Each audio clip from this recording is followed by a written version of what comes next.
Hi, listen up. I would like to talk to you about the BT rip-off payment charge. Now, this is payment charge this time. This is not the call-out charge. I've dealt with call-out charge in a separate video. Now I'm talking to you about the payment charge. Now, BT is ripping off customer like me by charging me £1.50 per month, right? And up to £4.50 per quarter to collect my cash. Yeah, collect my cash, not check, not credit card payment, not debit card payment, my cash.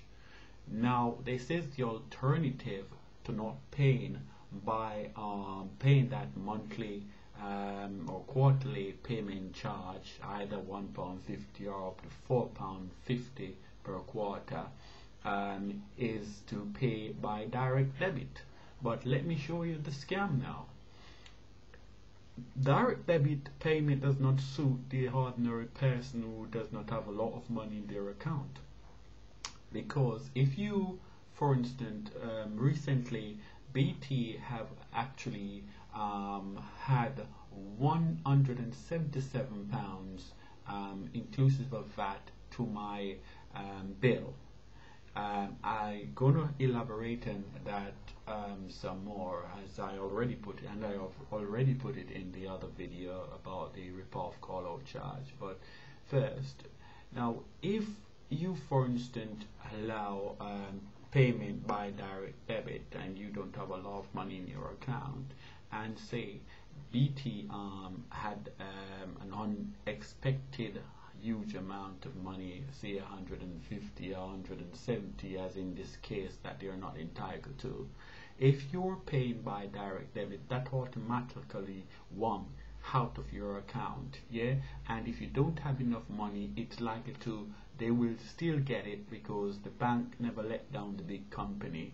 They never say no to the big company, so bank will pay it and then come after you for the money with a lot of unauthorized overdraft fee.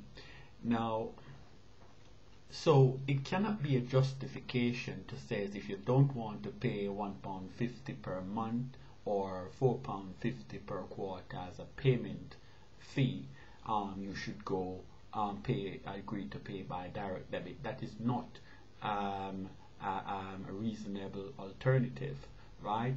So it must be whether or not this payment fee is a fair one.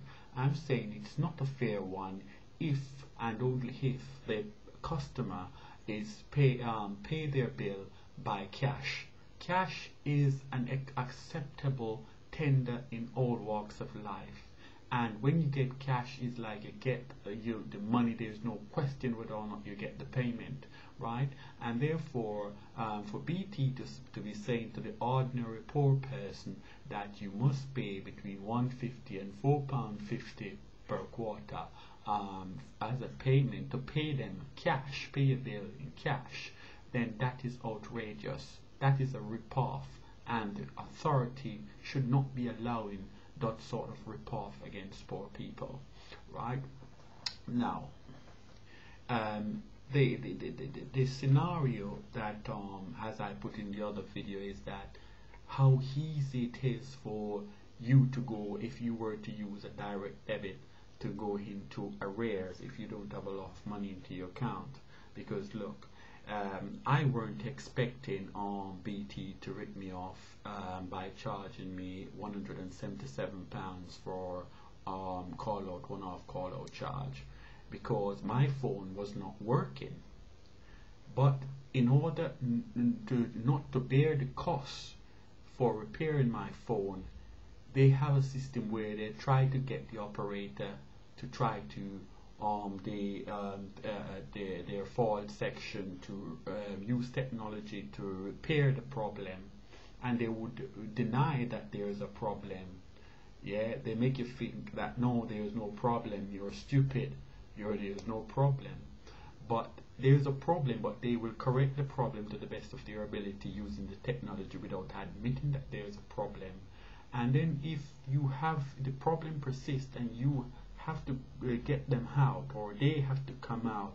Then they will get the serviceman to say, the technicians to say that they came to your property but they didn't find a fault, even though they fixed the fault, as I recently experienced.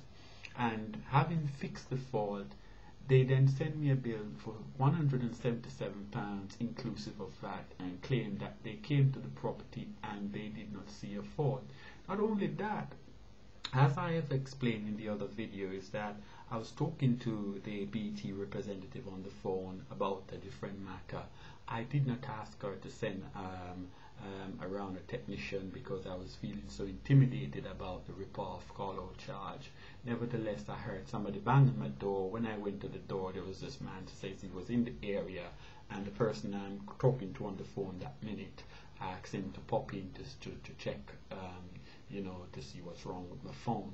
And he came, he checked, he fixed the fault, but then now denied that there was any fault wrong with my phone, and get BT to try to charge me £177 inclusive of that. Now, if you're poor man, that is a person who don't have enough money in their account and you're paying by direct debit, bam, you would find yourself gone overdrawn, unauthorized overdrawn, and would be liable to your bank for a lot of money. Right, they're taking out each week or each month as long as you remain unauthorized, overdrawn, unauthorized. So that is not a good reason to say if you don't want to pay the payment charge of £1.50 per month and £4.50 per quarter, you should go direct debit. A rip-off, that is not a justification to apply a rip-off charge. So if this is happening to you, please, I would like to hear from you. We can knock head together and we could bring a class action against BT to stop this rip-off. You have on one hand rip-off call-out charges where they refuse to fix your phone and then charge you if they have to come to fix the phone by lying to say they come and they did not find a fault. And the authorities is turning a blind eye and allowing BT to get away with this.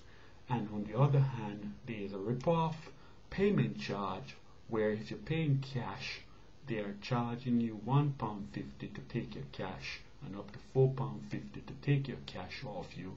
That is a rip-off. I would have totally no objection if they were charging £1.50 or £4.50 to clear, to take a payment from a credit card or a debit card or a check, because it's an instrument that needs to be negotiated. But they don't need to negotiate cash. And so if you pay by cash, you should not be paying a £1.50 or £4.50 per quarter payment charge. It's a rip-off and it must stop, and I'm asking for your support if we have to use a class action to stop BT from ripping us off. I'm looking forward to your support on this one.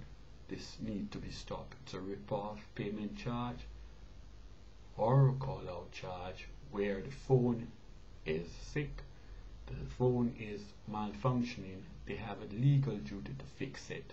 They should not be charging you £150 plus that for them to come and do what is a legal duty for them to do. Hope to hear from you soon. Thank you.